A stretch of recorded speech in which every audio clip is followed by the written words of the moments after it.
My name is Rachel Morgan, and I never thought I'd be the kind of person to share my private life online. But after what happened in Asheville, North Carolina, I realized my story isn't just mine, it's a warning. Last month, the person I trusted most, my stepmom, Vivian, betrayed me in a way that made me question every single moment of the 8 years we've been in each other's lives, and how it all unfolded.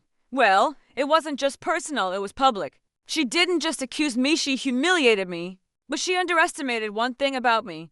I don't just sit back and take it. Daniel and I met in the least romantic place imaginable, a DMV line. He cracked a joke about how licenses should come with a patient's reward, and somehow that turned into coffee later that day. From there, things moved quickly. Within 2 years, we were married and living in a small craftsman-style house on the east side of Portland. Daniel worked as a financial analyst, methodical, organized, always with a plan, while I taught our classes at the local community center. My younger sister, Lily, was a frequent visitor. She lived just 20 minutes away and often stopped by for a quick coffee that usually stretched into hours. Daniel and Lily got along, sometimes a little too well, though I brushed it off as them both being naturally outgoing. Our marriage wasn't perfect, but we made decisions together, shared our burdens, and I truly believed we were on the same side. I never imagined that the two people I trusted most would one day stand together in a way that would not only break my heart, but also dismantle the foundation of my family in front of my eyes. Before that day, my life felt steady, even comforting. Mornings were unhurried, Daniel at the kitchen table reading the news, while I packed my bag for our class. On weekends, we'd stroll through the farmer's market, bicker over which flowers to buy, and end the night with wine and a movie. Lily was stitched into those routines. She'd drop by with muffins just because, or join us for last-minute game nights. My parents adored how Daniel treated her like a true sister, always ready to help with car issues or give advice on interviews. I never questioned their closeness. If anything, I saw it as proof that I'd married someone generous and kind. I thought I had something rare, love that didn't just connect to people, but radiated outward, binding family together. I didn't know that same bond would twist into something sharp, cutting through trust I thought was unbreakable. The first cracks appeared small, almost too subtle to name. After my surgery was scheduled, a routine abdominal procedure, Daniel began acting different, distracted. He'd step outside to take phone calls that he claimed weren't important, his voice low and clipped. When I'd ask who it was, he'd wave it off, change the subject, or suddenly remember something he had to do in the garage. He seemed less interested in talking about my recovery plans, barely skimming over the details as if the whole thing was a minor inconvenience. Lily, on the other hand, began visiting more often. At first, it felt like she was just trying to be supportive, dropping by with pastries or offering to help around the house. But soon, she stopped calling ahead entirely. Sometimes she'd show up with coffee specifically for Daniel, even when I wasn't home. Other times, she'd linger after I went to bed, the murmur of their voices drifting down the hall. One night, I woke up thirsty and padded toward the kitchen. That's when I heard laughter. Not just any laugh, but the kind with a softness to it, a lingering warmth, like they were sharing a secret or a private memory I wasn't part of. When I stepped into the doorway, they stopped, their smiles shifting into something polite, almost rehearsed. Daniel asked if I needed anything. I mumbled water and went back to bed. I told myself it was nothing. I was tired and pain from the pre-op prep and didn't want to start inventing problems that weren't there. Stress does strange things. It can make shadows look like threats and coincidences feel like patterns. But even as I tried to shake it off, my stomach, already sore from the upcoming surgery, twisted in a way that had nothing to do with medicine. It's funny how the body knows before the mind catches up. That restless, uneasy feeling was the first warning, the one I ignored because it was easier to believe in the world I thought I was living. I didn't realize those tiny cracks were already spreading, ready to split my life wide open. The day after my surgery, I was propped up in bed, still hazy from the anesthesia and the dull ache in my abdomen. The hospital room had one of those oversized windows that framed the parking lot and the small garden below, a spot where patients' families like to grab fresh air. I'd been idly watching nurses in blue scrubs come and go, visitors clutching flowers, and the occasional volunteer wheeling someone out in a chair. That's when I saw them, Daniel and Lily, standing near one of the benches. At first, nothing about it set off alarms. She was holding the coffees. She handed him one. He took it, smiling, and they talked casually. their heads tilted toward each other like they were sharing something just for them. Then it happened. Without a glance around, without the slightest hesitation, Dana leaned in and kissed her. Not a polite brush of lips, not a mistake, a slow, deliberate kiss, the kind you give when you're certain you want to be there, when you're not worried about who might see. My breath caught so sharply it hurt. I felt the stitches in my abdomen pull, but the flare of pain was nothing compared to the shock searing through me. My husband, my sister, in broad daylight, just feet from where I lay, unable to move, unable to look away. I gripped the hospital blanket so hard my knuckles turned white. I didn't cry. I didn't scream. I just stared, as if sheer will could rewind time and make me unsee it. But in that moment, something inside me cracked so loudly I swore I could hear it. Everything I believed about my marriage and my family shattered. It wasn't just that they kissed, it was where and how they did it. In the middle of a hospital courtyard, surrounded by nurses in motion, patients wrapped in blankets, and visitors carrying flowers and get-well balloons. It was the kind of space where kindness is expected, where people lean on each other in vulnerability. And yet, in that place, under that sky, they stood like the world belonged to them. I couldn't stop replaying the image, Lily reaching up to brush his hair back, fingers lingering like she had earned the right to touch him that way, Dana leaning into her hand with the same ease he used to lean into mine. It wasn't furtive or nervous. It was practiced, it was comfortable. That's when it hit me. This wasn't some isolated moment of weakness or an impulsive mistake born out of stress. This was a relationship, one bold enough, confident enough to play itself out in public. They weren't hiding. They weren't afraid. And that was somehow so much worse, because if they could stand there in plain sight, wrapped in each other's orbit, then what had they been doing behind closed doors? How many other moments had they stolen in the spaces I thought were safe? The kiss itself burned, but the setting, the performance turned the betrayal into a spectacle. Maybe they thought I was too weak, too drugged, too broken to notice. Maybe they assumed my perspective was so limited, both physically and emotionally, that I wouldn't see the truth even if it unfolded right beneath my window. But I saw, and once I saw, I couldn't unsee. The days after felt like living underwater, everything muffled, distorted and suffocating.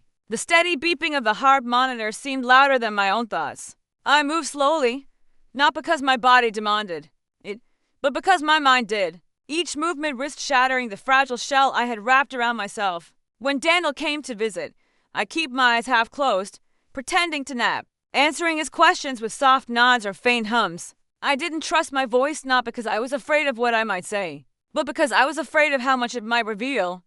When Lily appeared, usually with that bright, sisterly smile, I didn't even bother with half measures. I closed my eyes completely, feigning deep sleep until she left. I couldn't bear to look at her. The scene outside that hospital window played on repeat in my head, each pass-through sharper, more vivid. It wasn't just the kiss, it was the ease, the audacity. I wasn't just heartbroken. I was humiliated.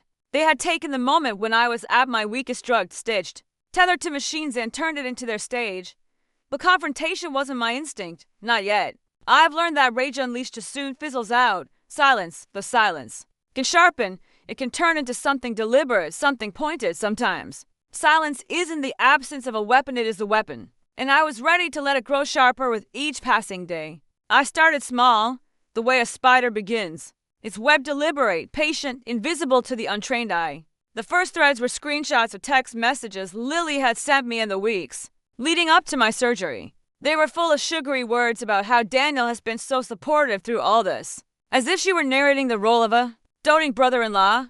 I read them now with a different lens, the sweetness turning sour in my mouth. Next came receipts, digital and printed, for gifts I'd bought her over the years. An expensive leather handbag she'd just fallen in love with at the mall. Concert tickets to her favorite band, front row seats. All paid for from the account Daniel and I shared.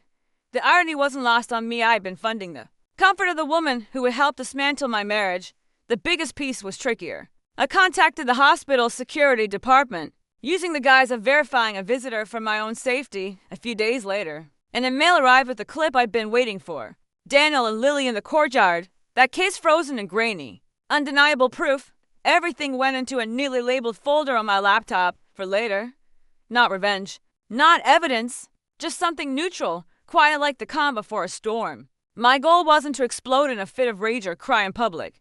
I didn't want a screaming match or messy accusations. I wanted to end this in a way that left no room for them to twist the truth, no crack through which they could slither out of accountability when the time came. I wanted the story told exactly as it had happened by the evidence itself 2 weeks later. When I was finally steady on my feet, I decided it was time. I sent out invitations for a thank you dinner at our house, a gesture, I said, to show my appreciation for everyone's support during my surgery. I made sure the guest list was intentional. My parents, Daniel's parents, close friends, even a handful of Lily and Daniel's mutual co-workers. Of course, Daniel and Lily were on the list the night of the dinner. The house smelled of rosemary chicken and fresh bread. Laughter filled the air. Wine glasses clinked, and everything felt deceptively warm.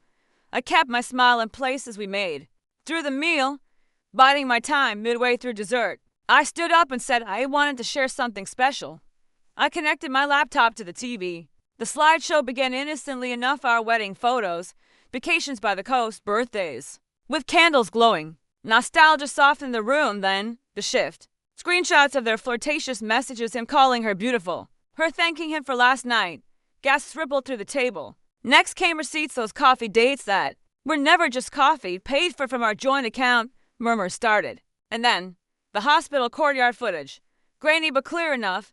Dana leaning in, Lily's hand brushing his hair back, their lips meeting in a slow, deliberate kiss. The silence that followed was heavy, suffocating. My mother covered her mouth, eyes wet. Daniel's face drained to color. Lily stared at the floor, her skin blotchy with shame. I let the footage fade to black. Then I looked around the table and said only, "This is why I'm done. No yelling. No tears. Just the truth." I picked up my coat, walked out the front door, and didn't look back up by morning. My phone was a battlefield of unread messages. Daniel's name lit up the screen over and over, first with apologies dripping in desperation, then with half-baked excuses about stress and misunderstandings, and finally with sharp-edged accusations that I'd blown things out of proportion. I didn't respond to a single one. Lily's attempts were more pitiful voicemails with shaky breaths, texts that alternated between begging for forgiveness and defending Daniel. I blocked her after the third one. It didn't matter what they said now. The dinner had been a public execution of their lies, and the footage had already traveled far beyond that table. Friends messaged me, saying the story was making the rounds in group chats. Family members were forwarding screenshots to one another. Even Daniel's co-workers had seen it, for once. They couldn't twist the truth or hide behind charm. I made sure the mask was ripped off in front of an audience, and there was no putting it back on. I found a small apartment on the edge of the park. Sunlight streamed through the wide windows. In the mornings and at night, the city lights winked through the trees. It was quiet in a way my old house had never been. Every piece of furniture, every dish, every bill mine alone. No shared accounts, no shared calendars, no shared life. I started taking boxing classes at first just to burn off the restless energy that had been eating at me. But soon, the rhythm of hitting the bag, the sharp thud of gloves against leather became therapy. I reconnected with old friends I drifted from during my marriage, meeting them for coffee or long evening walks. I even unpacked my easel, the one that had been collecting dust in the garage, and started painting again, messy. Emotional pieces that didn't need to make sense to anyone but me. Daniel and Lily became background noise. I'd hear of them only in passing, a mutual friend mentioning they'd moved in together, or a stray rumor that they were having problems. None of it mattered.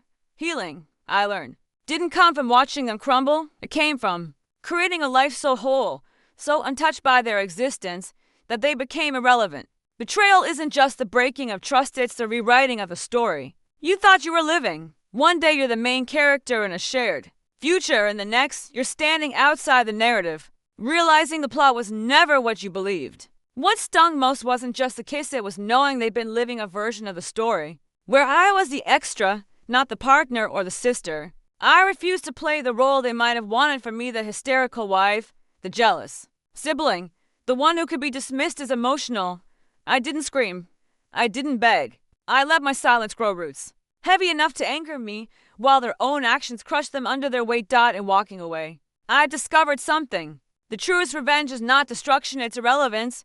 You don't win by burning their house down. You win by building your own somewhere far better and never inviting them in. And maybe that's the only moral I can offer when someone shatters a story you thought you knew. You don't have to keep reading. You can close the book, put it back on the shelf, and start writing a new one where they don't even appear in the footnotes. So that's how my husband's hospital window affair ended, not with a fight in the parking lot or a tearful confrontation in private, but with him standing in our living room, surrounded by friends, family, and colleagues. Stripped bare of the story he'd been hiding, I didn't raise my voice. I didn't throw a drink in his face. I let the truth do the work, and it was far louder than anything I could have said. Sometimes people think revenge has to be loud, messy, dramatic, but there's a certain elegance in letting them believe they've gotten away with it, right up until the moment the curtain drops, and when it drops, they're not just guilty. They're unprepared. If you were in my shoes, would you have done the same? Would you have played the long game, gathering every receipt until the timing was perfect? Or would you have confronted them in the raw heat of discovery? Here's a question I can't stop thinking about. The silence cut deeper than shouting. I have my answer. I lived it. But I'd like to hear yours.